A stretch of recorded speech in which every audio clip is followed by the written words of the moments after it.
고난과 역경 속에서도 희망을 잃지 않고 마침내 빛을 찾아낸 사람들의 이야기는 우리 삶에 깊은 울림을 줍니다. 오늘 저희는 그 중에서도 특별한 감동을 전하는 한 인물의 여정을 함께 하고자 합니다.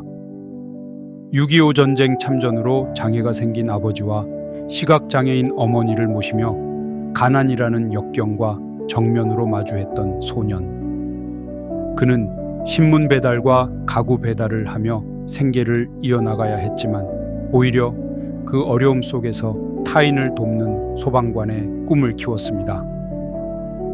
역경이 없으면 개척할 운명도 없다는 좌우명처럼 불굴의 의지로 고난을 딛고 일어나 마침내 꿈을 이루고 현재는 나눔을 실천하는 이성식 소방장의 감동적인 삶의 이야기를 통해 여러분의 마음에도 따뜻한 위로와 긍정적인 에너지가 가득 채워지기를 바랍니다.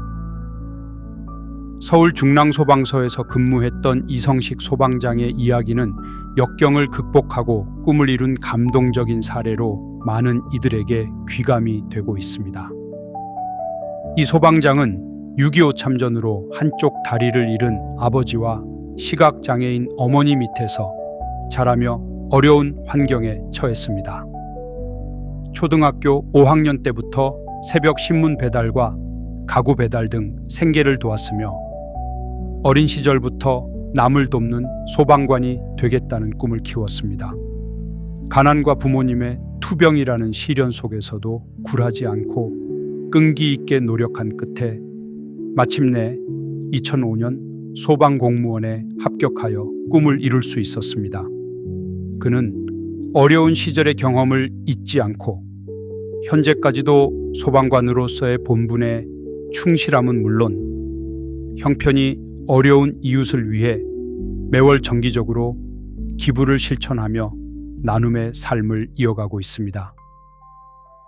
우리 마음속에는 어떤 시련에도 넘어지지 않을 힘, 그리고 다시 일어설 수 있는 놀라운 능력이 잠재되어 있습니다. 이성식 소방장의 이야기는 바로 그 내면의 힘을 생생하게 증명하는 문학적 서사이자 심리적 교본입니다.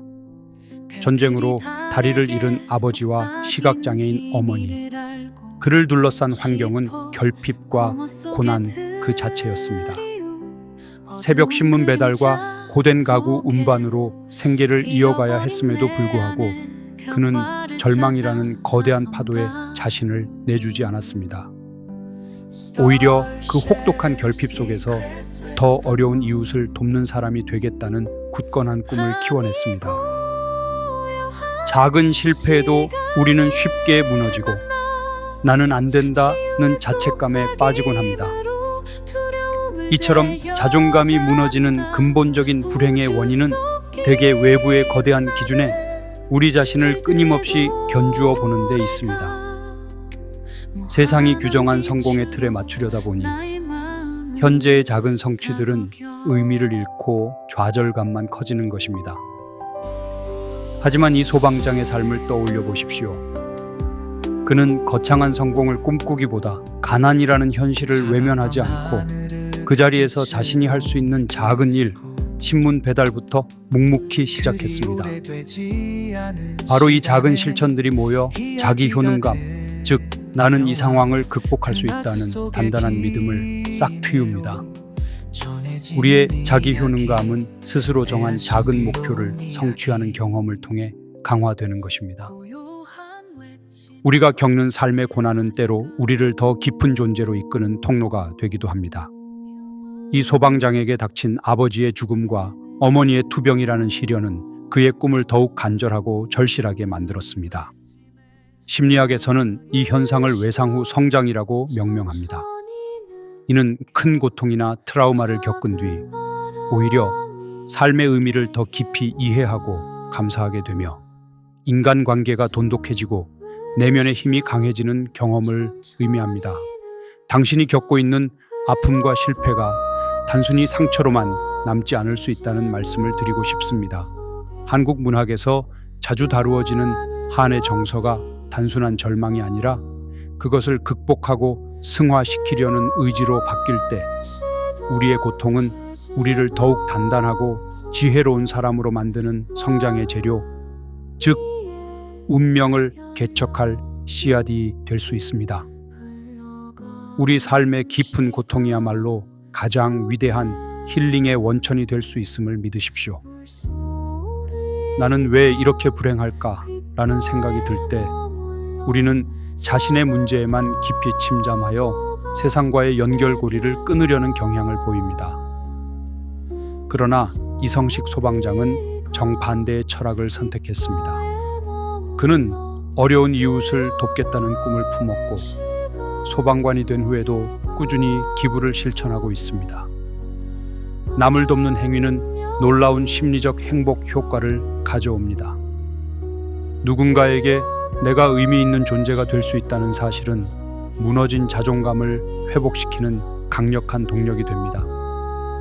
또한 이타적인 행동은 뇌에서 행복 호르몬인 옥시토신과 세로토닌을 분비시켜 스트레스를 줄이고 심리적 안정감을 높여줍니다. 이는 곧 심리학에서 말하는 친사회적 행동이 개인의 정신건강에 미치는 긍정적인 영향입니다.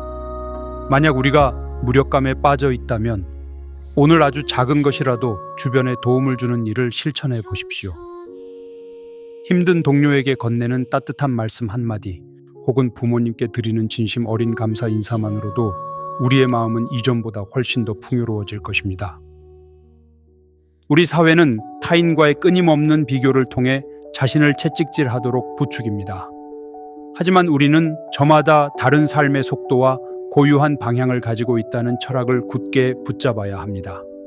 이 소방장이 처한 환경은 객관적으로 누구보다 힘들어 보였지만 그는 타인의 시선이나 기준에 흔들리지 않고 자신만의 길, 소방관의 길을 묵묵히 걸어 꿈을 이뤘습니다. 우리 스스로를 힐링하기 위해서는 외부의 잣대 대신 내면의 목소리에 귀 기울이는 것이 가장 중요합니다. 심리 코칭의 관점에서 과거의 삶에서 이뤄낸 작은 성공 경험들을 떠올리며 자신의 능력을 되새겨보는 연습을 권합니다. 대학 입시에서의 작은 성과, 직장에서의 사소한 인정, 힘든 과제를 끝까지 완수한 경험 등 아주 사소해 보이는 성공일지라도 그것은 당신의 능력으로 이뤄낸 소중한 결과물입니다. 이를 통해 나는 할 수 있는 사람이라는 인식을 확고히 하고 흔들림 없는 자기 존중감을 확립할 수 있을 것입니다. 우리는 살아가면서 수많은 상처를 받지만 그 상처는 결국 사람과의 연결을 통해 극복되고 치유됩니다. 이 소방장의 곁에도 분명 그를 믿고 지지해준 어머니와 동생 혹은 이웃들이 있었을 것입니다. 우리의 삶 역시 마찬가지입니다. 당신의 곁에도 분명 당신을 조건 없이 응원해주는 소중한 사람들이 있을 것입니다. 때로는 따끔한 조언으로, 때로는 그저 묵묵히 곁을 지켜주는 존재 말입니다. 혼자 힘든 감정을 끙끙 앓기보다 믿을 수 있는 사람에게 자신의 감정을 솔직하게 털어놓는 것만으로도 우리는 큰 힐링을 받을 수 있습니다. 인간은 고독한 존재이지만 동시에 연결을 통해 행복을 느끼는 사회적 존재이기도 합니다.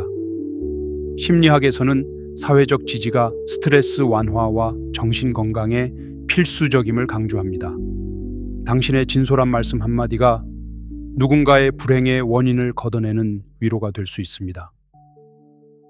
인생이라는 여정에는 정답이 없다는 철학을 받아들이는 것이 중요합니다. 때로는 길을 잃고 헤맬 수도 있고 넘어져서 상처를 입을 수도 있습니다. 그러나 기억하십시오.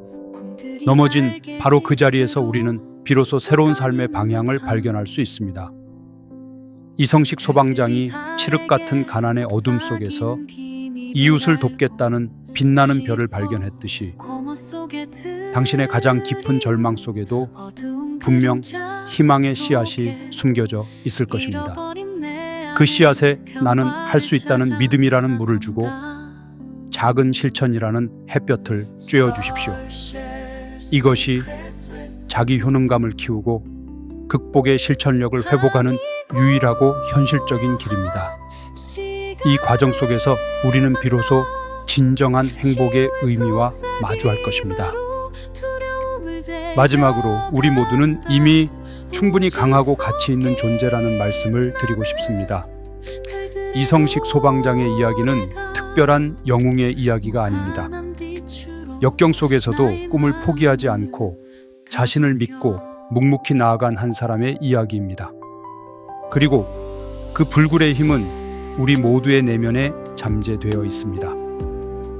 오늘 하루 거창한 성과를 바라기보다 자신이 이뤄낸 아주 작은 일, 예를 들어 늦지 않게 출근한 일, 힘들어도 포기하지 않고 마무리한 일 하나를 스스로 칭찬해주며 마무리하는 것은 어떨까요? 그 작은 힐링의 시작이 우리의 삶을 더욱 단단하고 행복하게 만들어줄 것입니다. 여러분의 건승을 진심으로 응원합니다. 내 아리가 들려 평화를 찾아 헤매는 여정